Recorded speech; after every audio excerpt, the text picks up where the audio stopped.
Welcome to the Find Your Leadership Confidence podcast with Vicki Noethling. You are about to discover impactful lessons that help you grow as an individual, grow your confidence, and find the positive and good within you, so you powerfully and authentically become the best version of yourself. Be sure you visit our website at www.findyourleadershipconfidence.com. While you're there, subscribe to us via your favorite network. Now tune in, get ready, and enjoy the journey of emerging as a leader of exception in the 21st century. Welcome, everyone, to the Find Your Leadership Confidence podcast. I'm your host, Vicki Noethling, coming to you from Roswell, Georgia.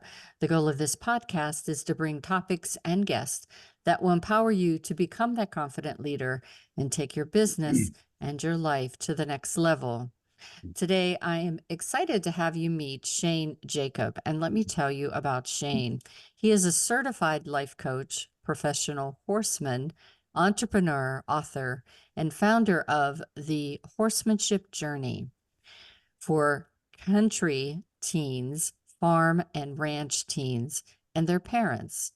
They have developed Stable Living, which is an online coaching program that increases self-confidence and decreases the chances of depression, teen pregnancy, and addiction, which we know for that group is now a big problem. So I am excited to talk about something that I always talk about, and that is confidence. So what is confidence and how to get it?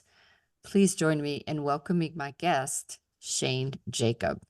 Hi, Shane. It's so happy to have you here. I love horses, and there was a show that came out of Canada that was all about a horse trainer, but she used, it's called Heartland, but she used the relationship you have with your horse to gain confidence, to overcome different things that are keeping you stuck. And I thought it was just such a great thing to be able to compare that. And I know here in Georgia, we had several people that to rehabilitate certain groups, they used horse training. So was happy to see that that's what you do and want to know more about it. So let's get into the questions. The first is easy. Just tell everybody, where do you call home? Where do you live now? Yeah, Vicki, thank you so much for having me today. I appreciate the opportunity. I'm coming to you this morning from Las Vegas, Nevada. Oh, I haven't been there for about 8 years now, so it's hot there a bit right now. Hotter than a $2 pistol this time of year. That's right. You would not be wearing that long sleeve shirt out there for sure. So let's, I gave a very brief bio for you. So please share your journey that really took you on this path to be able to address confidence and use your love of horses to be able to teach people. I'll give you a quick story. I began as a young adult, as a teenager, and into my early 20s, and the whole time I was growing up, I just thought I thought I wasn't the same as the rest of the planet. I thought I didn't measure up. I thought I wasn't quite good enough. I don't know what it was. I was trying to fit in. I was good at sports. I was, trying to be in these peer groups, and I was, and I couldn't really pin it on everything. In other words, I didn't have a terrible what I considered at all a terrible childhood. I didn't have any traumas I could relate it to when I look back, but what I knew is I think that I just didn't know what I didn't know. And that is that a lot of us, as we come into this, as we enter adulthood, we're looking for our place. It's like, where do we fit in? And we don't know what confidence is. I didn't know I was even supposed to have it. And then one day as an early teen, I discovered alcohol, and it solved my problem. All my inhibitions were gone. I mean, problem solved, right? And it was super good time, because a good time for me, because I'd finally found the solution where I could feel better. I fit in, I wasn't as shy, and all these inner kind of turmoil that was rattling around inside of my head and inside of my mind, they were gone for a while, right? Yeah. And I took I took that pretty serious, and so I decided that alcohol would be my future, and so I drank to excess eventually. Just became I drank to excess for over a 20-year period on a daily Yeah. basis, and I didn't miss. I mean, I'm a flat out serious drinker. And what I didn't realize is all this time, while I thought I was solving my problem, that of course my world was disintegrating all around Yeah. me. I was fueling the problem in the Mhm. end of the bad feelings that I had about myself. And it took a long time for me to for me to for me to get out of that. And one of the things that I learned in the process was that, I guess, probably one of the biggest things between horses and God, but I came to know that I believe that the most important thing that we can do in this Mhm. life to is to improve our confidence. Now, when I talk about confidence, I'm talking about self-image, self-esteem, our relationship with ourself, the whole thing. I'm rolling it into our beliefs about ourself or Yeah. self-confidence. So all of that I consider to be one thing, which is simply the way our beliefs that we have about ourselves. And they influence these beliefs that we have about ourselves. I think we know that, but a lot of times I don't think that we know the extent that Yeah. they impact everything, Yeah. everything.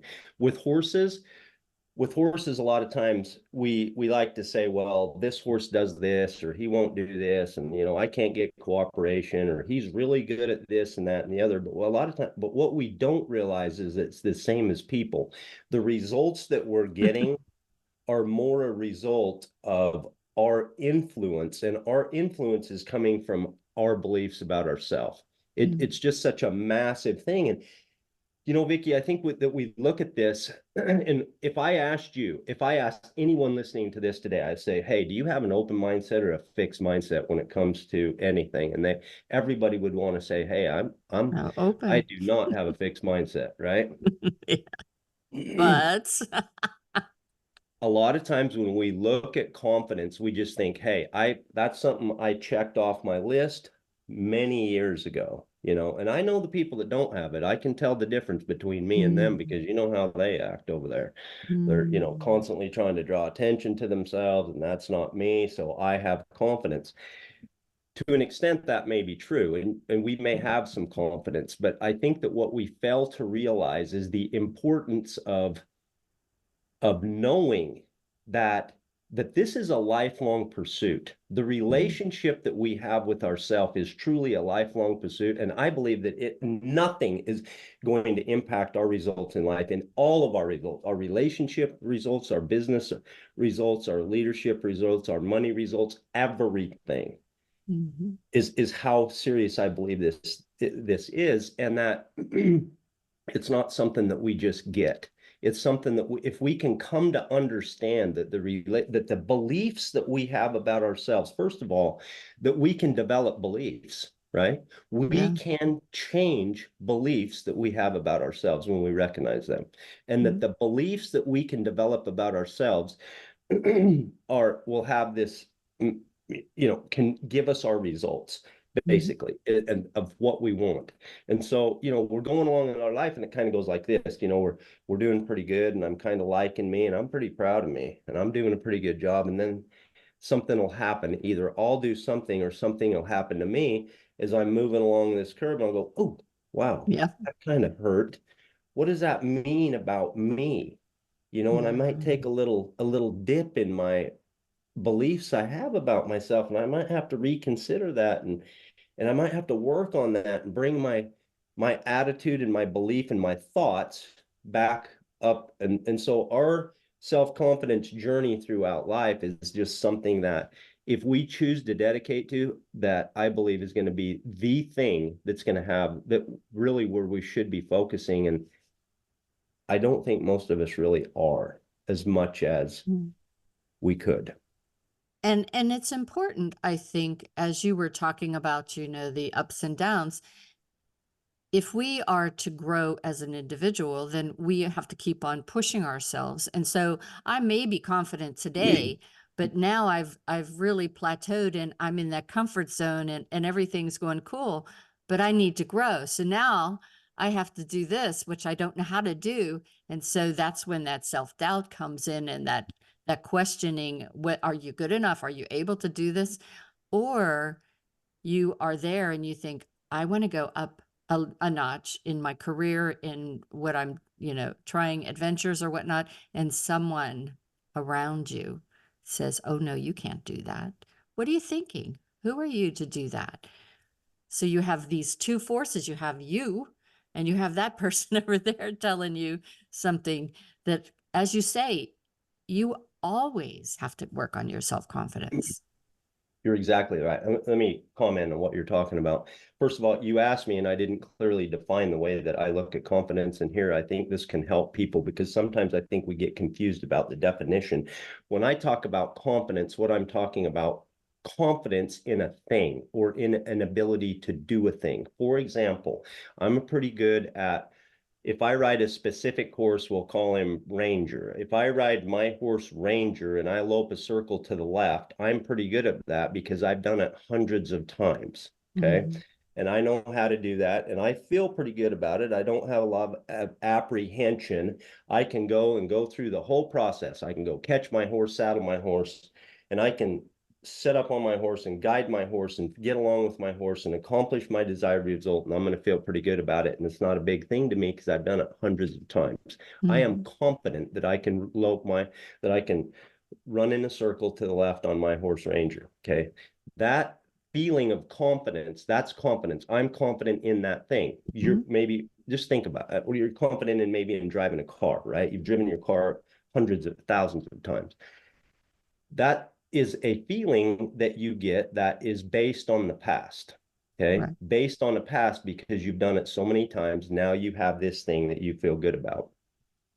Self-confidence, totally different deal, right? Self-confidence is how I believe about me, my ability to do the things, Vicki, that you were talking about, to disregard my ability not to be reliant on other people, what they tell me. Now, I can use that information if I choose to help me with my beliefs about myself, but I don't want to be reliant on other people's thoughts about me, of how I believe about Yeah. myself. But my self-confidence is based in the future. See, this is Mhm. where the difficult part comes on, because self-confidence is the emotion of growth. If I have self-confidence, I am willing to look at my fear and go through my fear because I know I'm going to be okay going through it. I know that if I fall down and get beat to hell and fall on my face and I'm a total failure, it's going to be okay because I'm going to pick myself up and I keep on Mhm. going. This is what I know about me. You know why I know that? Because I trust me.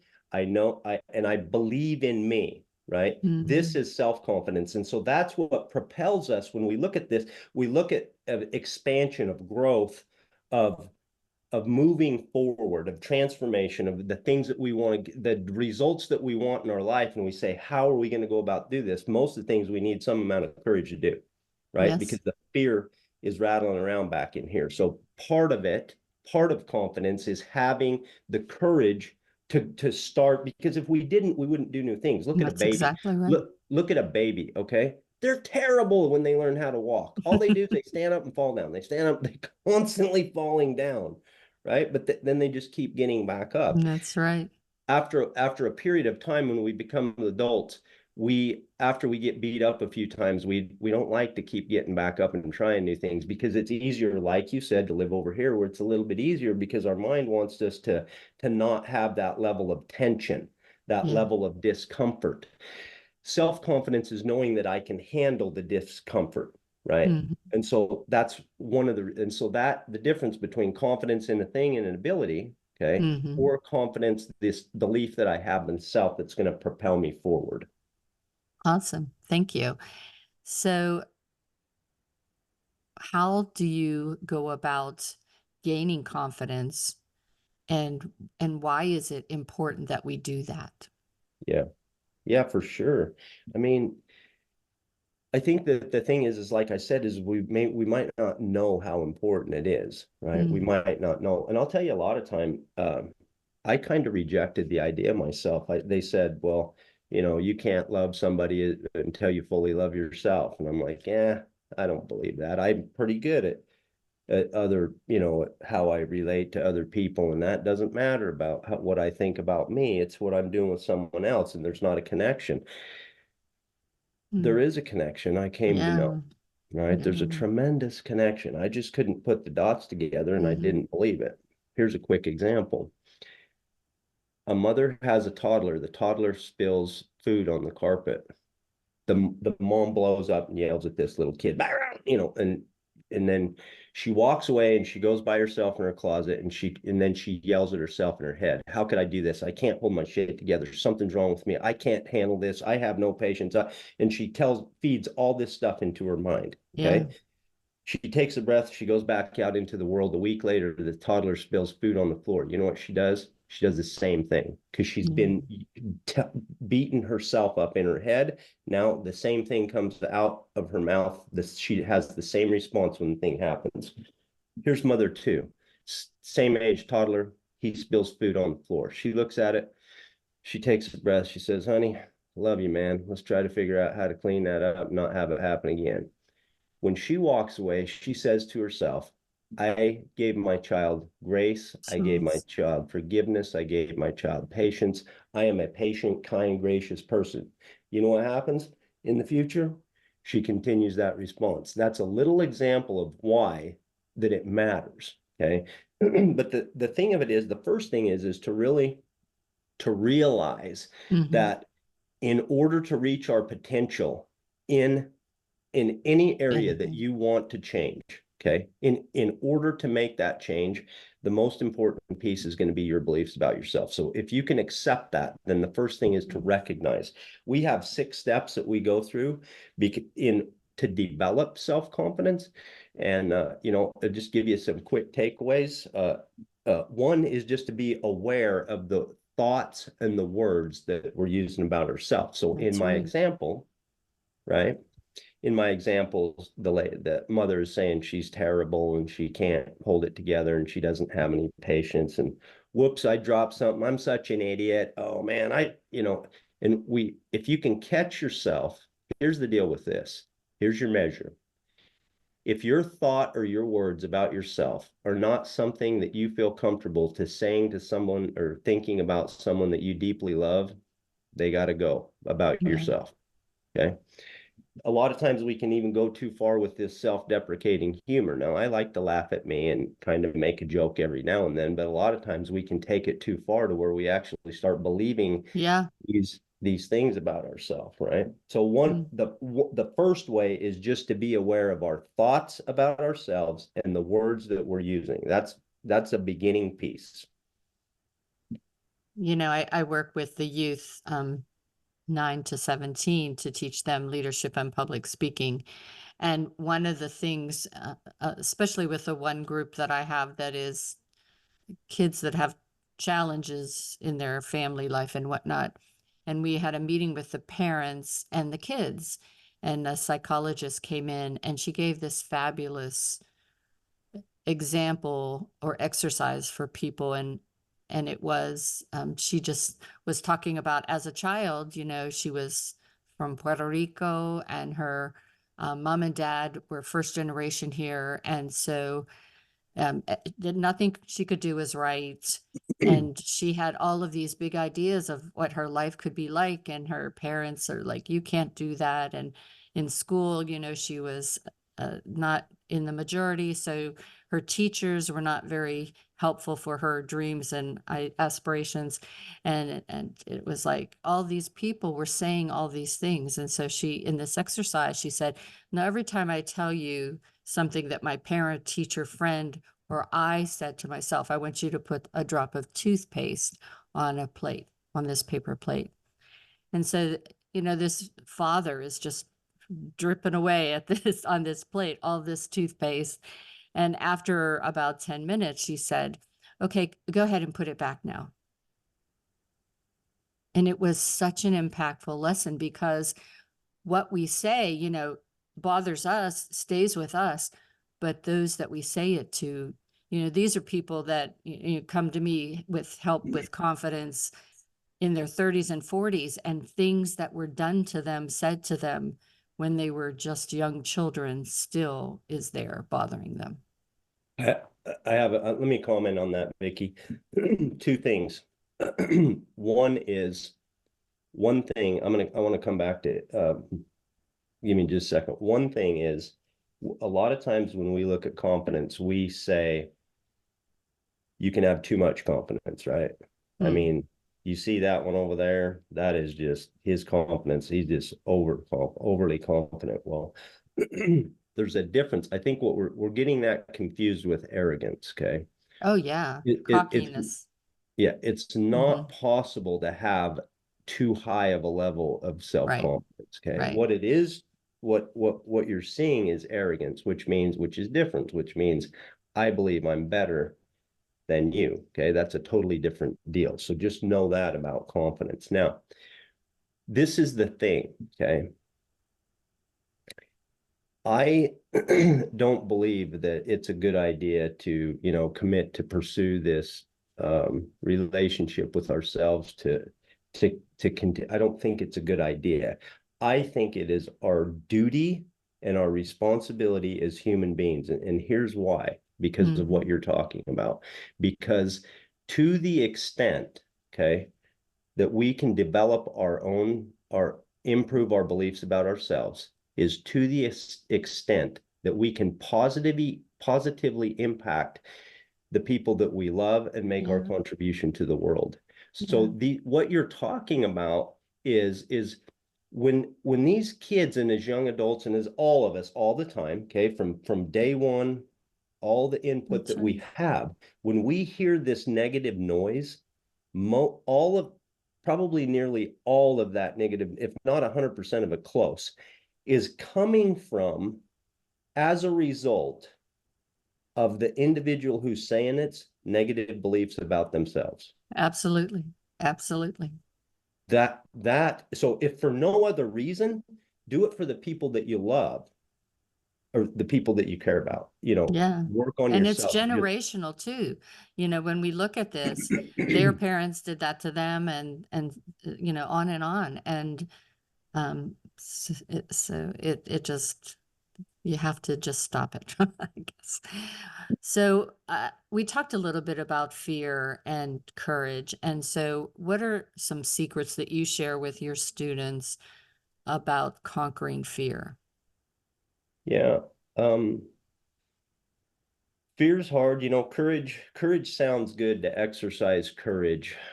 It when we That's think right. about courage, it sounds good. It has kind of a positive thing. I mean, I want to believe that I'm courageous, but really when you're doing it, not so fun. It's No, so you true. know, it's kind of hard. And so uh the thing about fear is I think that we have to have it be okay, you know. Mm. We just have to have it be okay. I think that it's like a lot of things.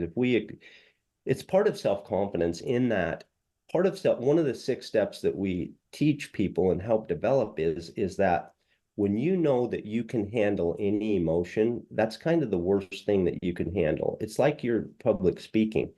What's the worst thing that's going to happen? The I worst know that. thing that probably is going to happen is how you're going to feel, Hmm. right? And so when I attempt to exercise my courage, okay, because this is how you get the confidence. So let me talk about this. Hmm. It's when you exercise your courage, eventually you begin to develop capability. Okay. And when Yeah. you have capability, it's kind of like me and my horse ranger. After I develop that capability, then I have confidence in ability in that thing, and then that thing becomes much easier, right? But in the beginning, to grow and expand and become what I can and reach my potential, I have to do that. And I believe that one of the first steps is just knowing that, hey, it's okay. It's a normal part of this thing. And I can actually just feel it and slow down instead of running away. If I look at some of the coolest, funnest, best times that I've had and the times Hmm. that I've expanded the most, it was times that my legs were, jello. And my legs were just like, uh, you know, um, but the reward on the other side of that, and then eventually a lot of times we can develop capability and then have confidence in the thing, and then we can just keep rolling, moving forward. Yeah, I know that the first time that I had a Shetland pony a smaller horse growing up. But the first time I saw a full size, stallion or whatever, and I was maybe 9 or so, and it was so large, and I thought, oh, I don't know if I could ride this horse. I can ride Star, no worries, no worries. And it was just as you said, okay, I'm going to try it. And, I'm not going to trot or anything. I'm just going to go in a circle and see if I live. And, then you do, and then you just keep. And so I think consistency is really that practice that you were talking about helps you overcome that. But I imagine, just for some people, a lot of things they're doing are like looking at that huge horse and saying, I don't think I could get up there on that horse. I Yeah. don't think he's gonna, what if he bucks me off? And our horse bucked all the time, my brother's, but luckily she liked me. The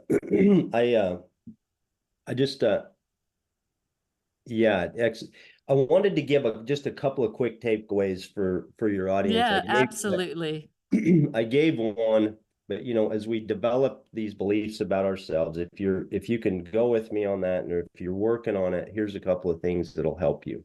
One is what I already mentioned, your thoughts and your feelings about yourself, your thoughts and your words, excuse me, about yourself. And then I gave you the measure. If it's not something that you would say to someone that you deeply care about, then don't use it for yourself. The next thing came from Stephen Covey, which is make a promise, keep it, is what we call it. And what that means is keep our commitments to ourselves. So be careful Yeah. about what you commit to, because you need to trust yourself, right? Mhm. So you don't want to look at yourself and say, I never get my list done and I'm constantly procrastinating. I was going to do it and I didn't, and things like this. But the more often that you carefully prioritize and make a commitment and keep it, the more that you're not going to be 100%. Okay. So just know that. But Mhm. the more that you keep your promises to yourself, the more that you begin to trust yourself, the more that you become to believe that you're a trustworthy person. So that's a big thing right there. The next thing is I'm still right here with you. Be right. Just at a quick, you got to forgive yourself. Okay.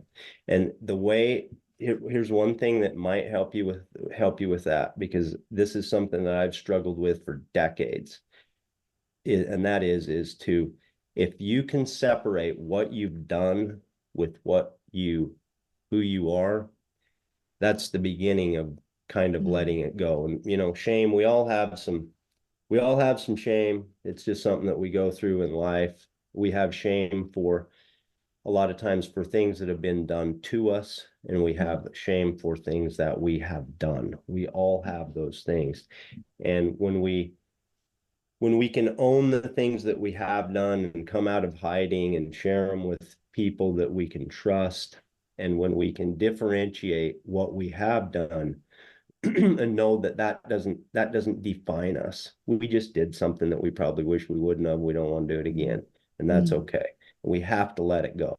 If you want to forgive your children and people you love, forgive yourself also. So there's a couple of basic Awesome. beginning takeaways to think about and work on as you pursue these beliefs about yourself. So I guess the last question, since you are the horseman, what lessons can we learn from the horses that tie into your steps that you just outlined? Yeah, that's a great question. The lessons that we teach are lessons that I've learned from training horses. Okay. Yeah. They're life Yeah. lessons, they're natural principles of law, but I'm here to tell you, horses know what's going on. Okay. That's They right. know what's going on. They know what's in your heart and soul. When I walk to the barn, Mhm. there's no secrets. I mean, I try to keep a secret, but those horses know what's going on. And that right there is a good lesson in itself, because a lot of times we think we're kind of keeping it from the rest of the world, but the rest of the Mhm. world, they might not know exactly what's going on, but they can feel what's in our heart and soul. Yeah. Um, Horses, we have to learn leadership from horses, because unfortunately horses do not make good leaders. When we allow horses to be leaders, we end up a lot of times in the emergency room. So Yeah. that's what.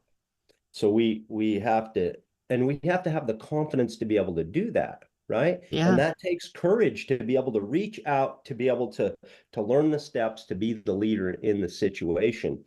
The biggest thing that when I talk about horses knowing what's going on, they need someone. Okay, they in order to have a relationship with the horse and have that connection and get the desired results that we want and have cooperation and have a willing participant. In other words, have the horse be a willing participant in what you're trying to do. Mm-hmm. That horse must have learned, if not from you, from someone, but the only way that we're going to do that is if we show up in that situation as a confident leader. So Yeah. horses, I mean, you must be confident, okay? Because They if feel if that fear. not, things start to disintegrate and they fall apart. The Julie Goodnight is one of the top trainers and has been teaching horses and people for, I don't know, maybe 40 or 50 years. Mm. And I had her on a podcast, and she said that the number one, the thing that causes the most problems that she's experienced over her entire career is the lack of confidence that people have when they go in and when they work with their horse. So it's important what we believe. And the thing of it about it is we can have control over that. Then it's magical. We get to work with these magnificent creatures that God created. And when we can show up and be okay with ourselves and really feel that and exercise our courage in being the leader in the situation, and you will find this in other things that you do. It doesn't have to be with a horse. The same things apply to your life in business Yeah. and being To the your manager team. and being a leader. They manage to your team. A horse is just like you want to have a leader that you look at and you're like, that's my leader, Yeah. the Yeah. confident one, right? And so that's when you can create the magic. That's when you can create the magic with horses. You have the cooperation, you have the connection, and the things that you can accomplish are incredible. And the Yeah. same will be I mean, true. as you were talking about that, it just completely relates to being the team lead. I was a project manager for a long time. And if you walk in and you aren't confident, and people will feel that, and it will be very difficult for you to get a high performing team. But if you're confident, that starts to wear off on, and people, people watch, people emulate you, and you need to be that, believe in yourself. Yep. Awesome. Well, time has flown by. Such a great conversation. I mean, I love horses, but I love all of your great takeaways about confidence, self-confidence, and just being confident, and how important it is for everyone. It isn't a nice to have. You really have to have it. And I think that's why I love working with kids as much as I do with adults, because I want to try to give them a leg up and not be that 30-year-old that isn't confident, that doesn't know how to get where they want to go because of that. For sure. So it's time now, if you were at all intrigued and want to know more about how to get with Shane, I'm going to share, as always, my screen. If you are just listening, I will read the information, but you can go quick and grab a paper and pencil to get this down. Everything will be on my YouTube channel, so please do subscribe, as well as my findyourleadershipconfidence.com. So if you're listening, thehorsemanshipjourney.com is the website. Again, that's thehorsemanshipjourney.com. On Facebook, it's Horsemanship Journey. On Instagram, it is The Horsemanship Journey. And Twitter is Horsemanship J, like journey, but J. And YouTube is at The Horsemanship Journey 2829. And I'm going to turn it over to Shane now to tell you about his call to action of what you can find on his website and those social media sites. So Shane, it's all yours. Vicki, thank you so much for having me for this time. I really appreciate the opportunity. I care deeply about this topic, and I appreciate being able to take your show. The horsemanship journey, we use principles learned from horses to help teens and parents thrive through the transition to adulthood, which is a difficult time. So if you're at all interested in something like that, it's like you said, the horsemanshipjourney.com. You can also find at the horsemanshipjourney.com. We have a free weekly video. It's called You Are Destined for Greatness, where I put out a weekly video. It's a super good resource if you're interested in confidence, if you're interested in developing a relationship with yourself that's going to impact your future in a positive way. It's just good tips and positivity coming to you each and every week with takeaways of how you can continue to work on that pursuit. Thanks so much for having me. Awesome. So and his website is awesome. So you do want to go out and check it out. And I watched several of the videos that he's talking about. Great insight and information, quick reminder to us. And we need that every day, that quick reminder. So thank him for giving us that weekly. Well, Shane, thank you so much. I just love chatting with you today. You gave great insights on what confidence is and really how to get it. And I love that you stress the importance of it, because it is, everybody needs it. And so thank you so much for being an awesome guest. You betcha. We'll look for when this comes out, and then we'll promote it on all of our channels, and we'll hope to see you again soon. Thanks for having me, Vicki. Awesome. As always, I remind everyone that life is a journey, and it's up to you to enjoy the ride. This is Vicki Noethling, signing off. Thank you for tuning into the Find Your Leadership Confidence podcast with Vicki Noethling, where we share impactful lessons that help you grow as an individual, grow your confidence, and find the positive and good within you so you powerfully and authentically become the best version of yourself. Remember to visit our website at www.findyourleadershipconfidence.com and enjoy even more great episodes like this one. Again, while you're here, subscribe to us via your favorite network. We look forward to seeing you next time on the Find Your Leadership Confidence podcast.